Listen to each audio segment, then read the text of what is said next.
Okay, boys, here we go.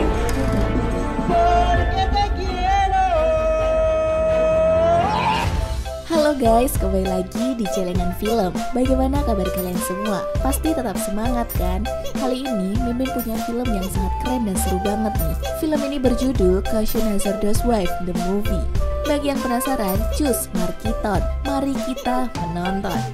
Di awal film, kita sudah diperlihatkan aksi menegangkan dari baku hantam dan tembak antara wanita bernama Kumi dengan pria-pria tak diketahui identitasnya. Tapi aksi itu buru-buru terhenti saat Kumi terbangun dari tidurnya, alias semua pertarungan tadi hanyalah mimpi. Setelah terbangun dari tidurnya, Kimi pergi untuk berbelanja dengan sepedanya. Di jalan, ia melewati area laboratorium hidrat metana yang saat ini membuat kegaduhan karena rencana pembangunan. Akan tetapi, pembangunan itu mengalami perlawanan dari kelompok yang menganggap itu akan merusak lingkungan dengan adanya reklamasi lahan. Seperti saat di jalan pulang, Kumi bertemu dengan mobil pendemo yang disuarakan oleh pria parubaya bernama Igarashi. Yang mana ternyata pria itu juga mencalonkan dalam pemilihan wali kota. Sedangkan di tempat lain, tampak reporter beramai-ramai meminta pendapat wali kota saat ini tentang pendapatnya mengenai Igarashi. Wali kota menganggap Igarashi adalah lawan yang kuat, tetapi ia sebagai kelompok pro akan tetap berjuang untuk pembangunan metana hidrat.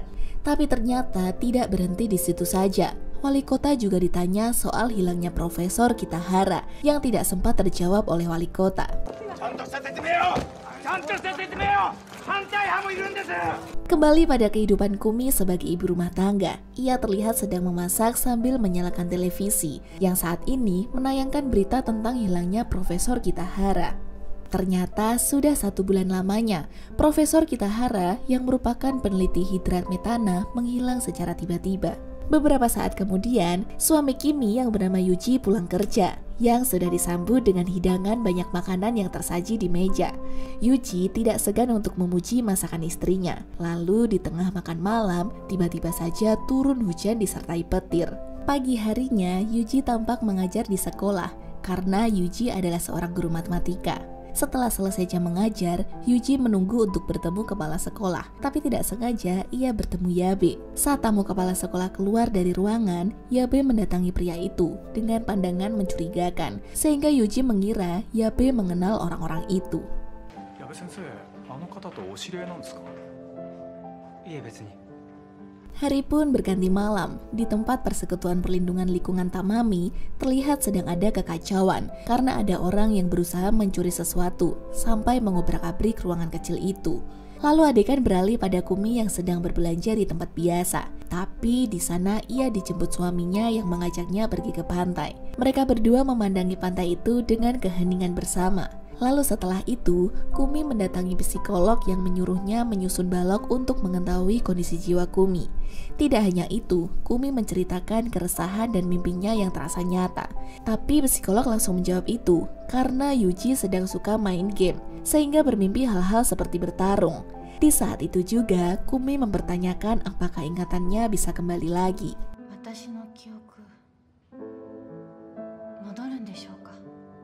Kemudian kita dibawa pada kejadian 18 bulan yang lalu. Terlihat ada Yuji yang masuk rumah dan tiba-tiba saja menodongkan pistol pada Kumi. Tapi ia tidak menembak Kumi, melainkan seseorang di belakang yang tidak terlihat. Setelah itu kekacauan pun dimulai. Mereka saling bertarung tak terkecuali Kumi yang terjatuh di tangga. Lalu sebuah peluru mengenai kepalanya hingga membuat Yuji mengajar habis orang yang menembak Kumi. Tapi saat itu Yuji menyebut nama Kumi sebagai Nami. Setelah kejadian itu, Kumi yang beridentitas Nami terbaring di rumah sakit dan mengalami amnesia. Ternyata hal ini dimanfaatkan seorang pria untuk menugaskan Yuji pada misi baru. Misi ini berkaitan dengan pengembangan hidrat metana yang ternyata bermasalah dengan adanya penggelapan dana dan pencucian uang yang dilakukan oleh pemerintah yang bekerja sama dengan Global Money Holdings. Tapi sampai saat ini belum ditemukannya bukti. Yuji yang merupakan seorang agen rahasia diberi tugas untuk menyelidiki target bernama Yoku. Ia menyamar menjadi Yuji Sakurai, seorang guru yang merupakan suami dari Kumi. Jadi sebenarnya Yuji bukanlah identitas yang sebenarnya. 記憶が戻ってもあの女が公安の協力者にならなければお前の責任で必ず始末するんだ。 Kembali pada saat ini, kota Tanami tampak mengalami badai topan dan mewaspadai hujan serta angin deras. Saat Kumi membereskan barang yang tertiup angin, tidak sengaja ia menemukan benda menyerupai kelereng yang misterius. Lalu ia pun kembali ke rumah untuk melipat baju dan menyalakan televisi yang kini menayangkan kematian mendadak dari reporter yang meliput berita proyek hidrat metana. Tapi polisi mengumumkan kematian ini diakibatkan karena bunuh diri. Masih di saat yang sama, Kumi tidak sengaja melihat foto pernikahan palsunya dengan Yuji. Ingatannya pun kembali pada saat ia berada di rumah sakit. Lalu Yuji mendatangi dan mengatakan jika mereka adalah sepasang suami istri. Saat itu juga, Yuji memberi nama Kumi untuknya. Beberapa saat kemudian, Yuji datang dan melihat istrinya sedang memandangi foto mereka. Di situ Kumi berkata jika ia tampak bahagia sehingga ingin ingatannya bisa kembali lagi. Perkataan Yumi membuat Yuji terdiam, tidak bisa berkata apa-apa.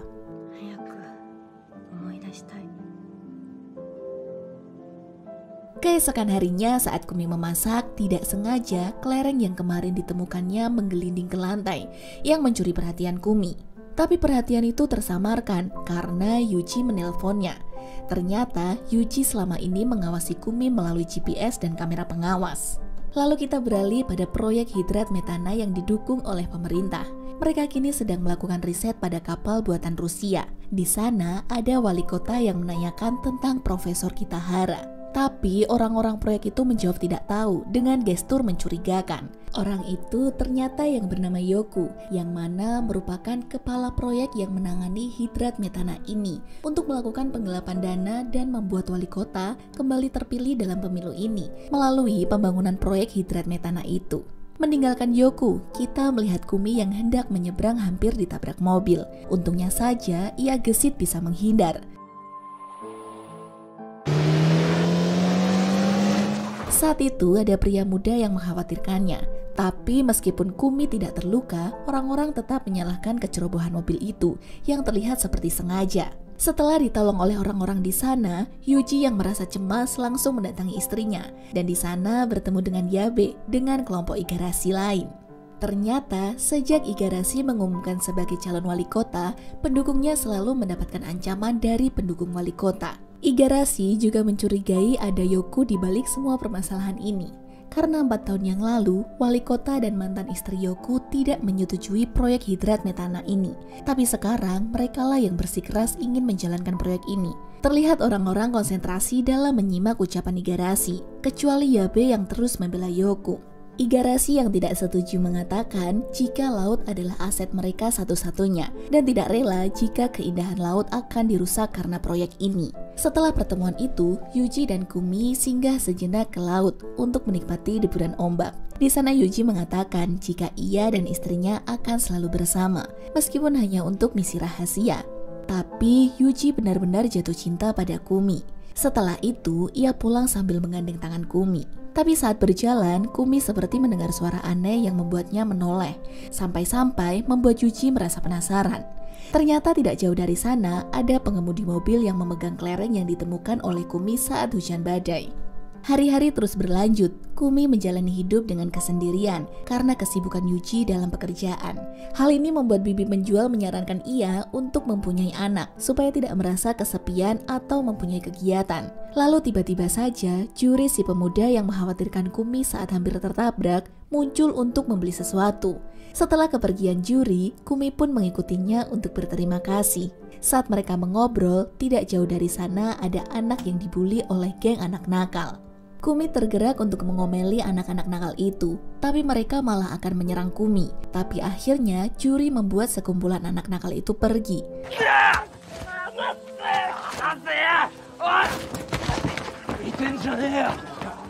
Setelah dari situ, Kumi mampir ke kafe milik Juri. Di kafe itu terlihat ada banyak foto-foto cosplay Juri sebagai hobinya. Juri mengatakan cosplay dan mempunyai kafe adalah mimpinya selama ini.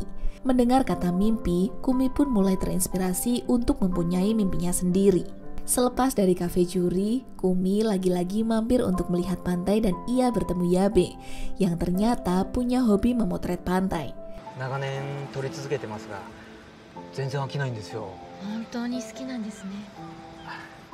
Malam harinya, Kumi menceritakan ini pada Yuji, termasuk tentang mimpi yang baru-baru ini dimilikinya. Yuji mendekati Kumi yang sedang menggambar mimpinya, yaitu kafe di dekat pantai. Di gambar itu juga terlihat ada bayangan dari 2 orang dewasa dan 1 anak kecil, sehingga Yuji menyimpulkan istrinya ini ingin mempunyai anak.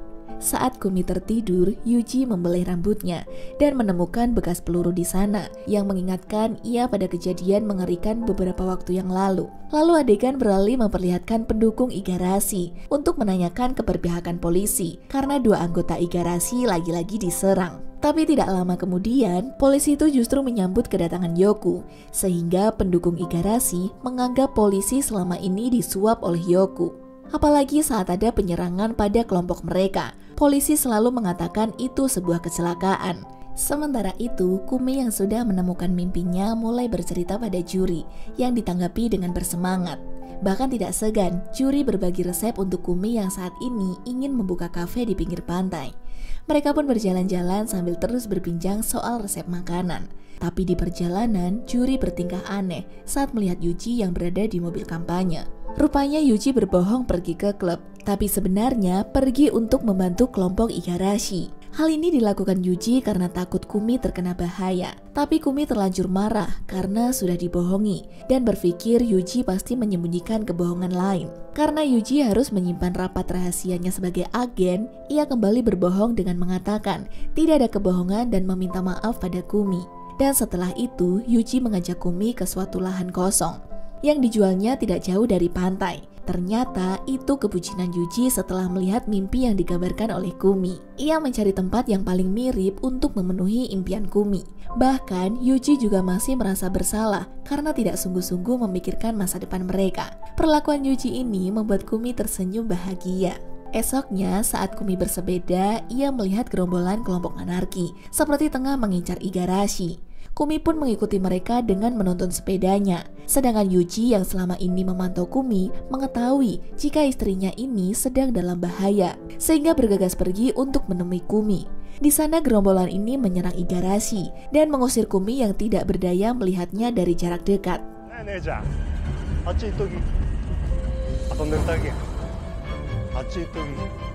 Karena tetap tidak mau pergi, salah satu pria itu menendang perut Kumi dan membuat satu potongan ingatannya kembali. Setelah itu, tiba-tiba saja Kumi bisa melawan seperti dalam mimpinya, tapi kepalanya menjadi sangat pusing.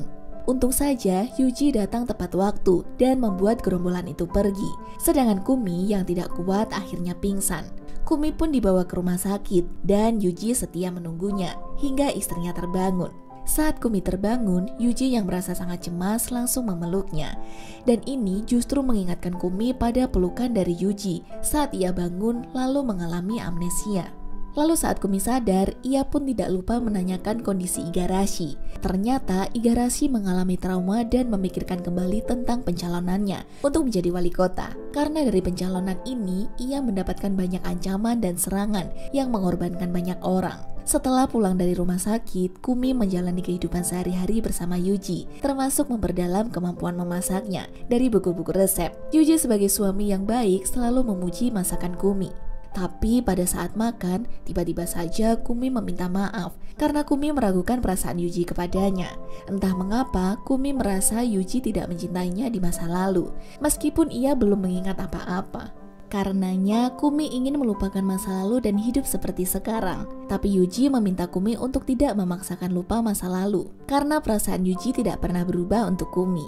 Dan Kumi pun kembali mendatangi psikolog. Ia menceritakan ingatannya belum pulih, tapi ia teringat jika ia kehilangan ingatan karena kecelakaan. Di situ, Kumi juga menjelaskan jika meskipun ia belum ingat siapa namanya, tapi yang terpenting adalah kehidupannya sekarang bersama dengan Yuji. Sedangkan Yuji bahkan tetap mengawasi dari mobilnya saat Kumi melakukan konseling dan mendapat laporan dari psikolog itu.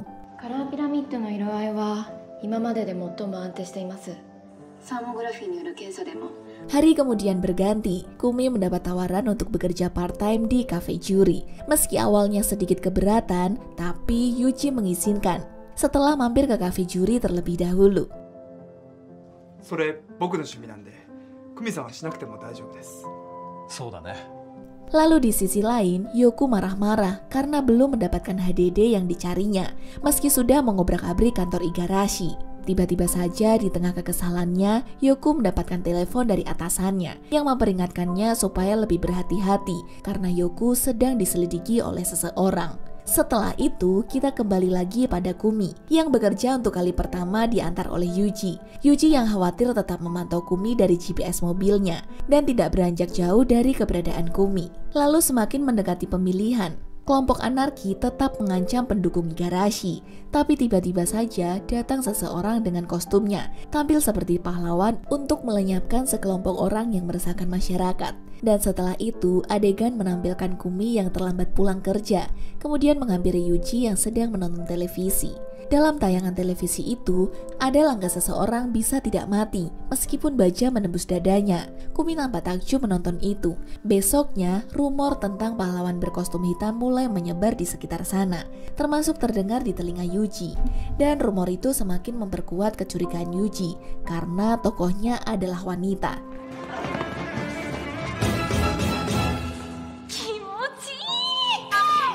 Ia pun menjadi semakin proaktif pada Kumi dan terus mengawasi pergerakan istrinya itu.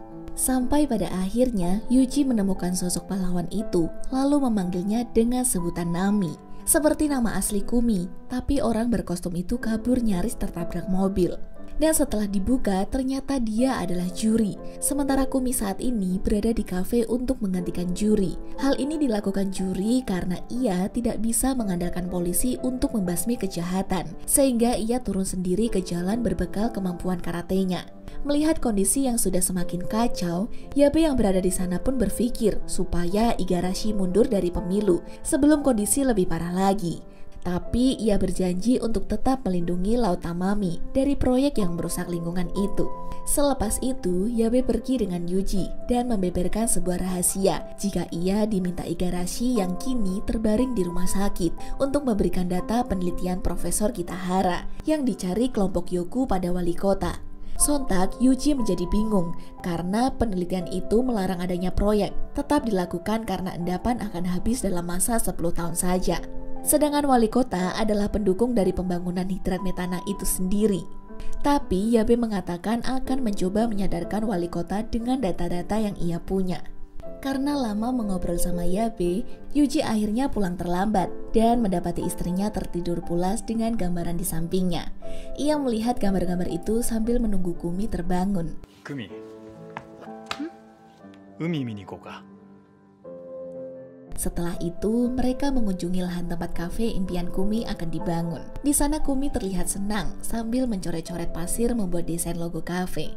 Kehidupan harmonis dua pasangan palsu ini seharusnya tetap terjaga, sampai pada suatu hari Yuji dicegat oleh gerombolan yang meminta HDD Igarashi itu. Dan tidak disangka, orang-orang asing itu juga mengetahui identitas asli Kumi yang sebenarnya adalah seorang agen.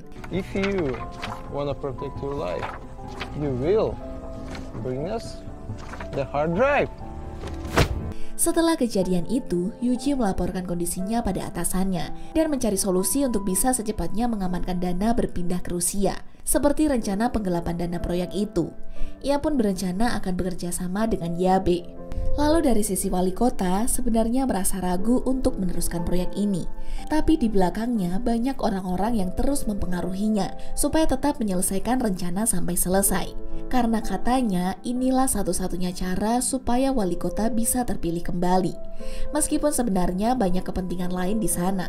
Dan tibalah saat perayaan proyek itu di sebuah kapal Rusia dengan diikuti oleh banyak orang. Wali kota secara simbolik meresmikan pembangunan dengan memukul palu. Sementara itu, Kumi nampak sedang menyusun balok di ruang psikologinya.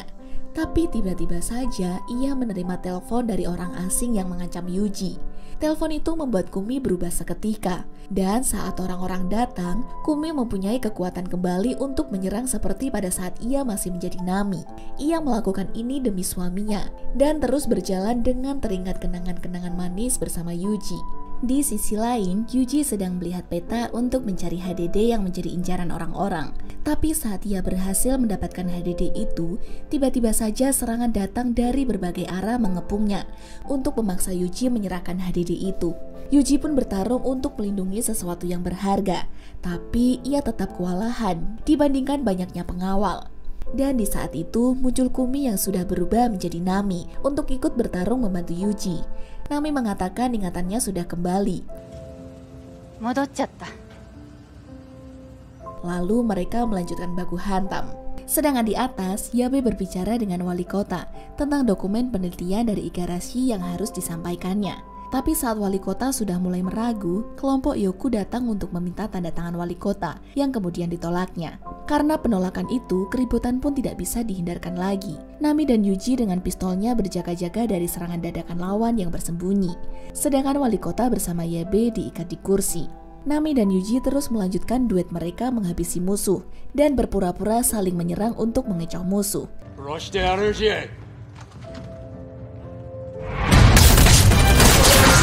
Tapi tiba-tiba saja seseorang melempar bom yang meledakkan ruangan, dan pesta di ruangan atas menjadi berantakan setelah terjadi guncangan besar.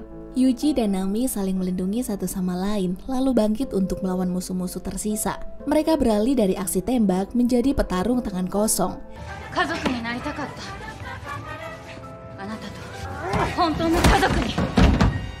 Akan tetapi, Yuji yang lengah tertangkap lawan yang kini menodongkan pistol pada Yuji. Nami yang berusaha melawan malah terjebak dalam lift bersama musuh. Dengan kehebatan ilmu bela diri dan pengalamannya sebagai agen rahasia, Nami terus melakukan serangan dan bertahan dari pukulan lawan. Sampai pada akhirnya, lehernya tergores pisau.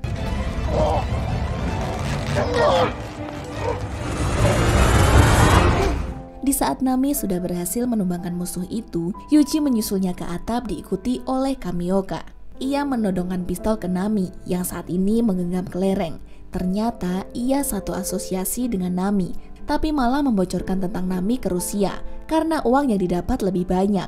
Saat kondisi semakin runyam dan rahasia mulai terbongkar termasuk Nami, hanya umpan untuk Yuji supaya mendapatkan lebih banyak informasi. Tapi Yuji malah jatuh cinta pada Nami atau Kumi.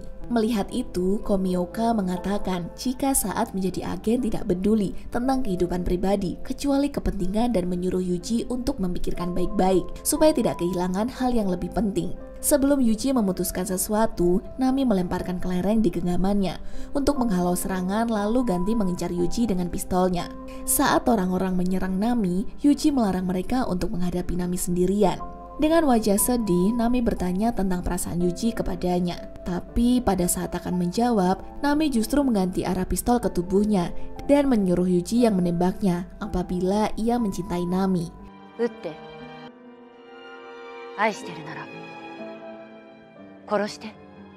Setelah mengucapkan perasaan terdalamnya, Yuji menembak dada Nami yang membuatnya terjatuh. Di saat orang-orang meninggalkan atap, Yuji terus melihat ketiadaan Nami dari hadapannya. Setelah kejadian itu, semua kembali berjalan normal seperti biasanya. Yuji mendatangi tempat yang ia beli untuk membangun kafe impian Nami. Di sana ia makan sambil menatap pemandangan dan tersenyum sendirian. Lalu entah di negeri mana, Nami duduk di kafe samping pantai dengan bekas peluru di dadanya. Ternyata ia masih hidup karena mempelajari dari tayangan televisi Amerika yang ditontonnya bersama Yuji. Ikan hiu makan tomat, dan film pun tamat.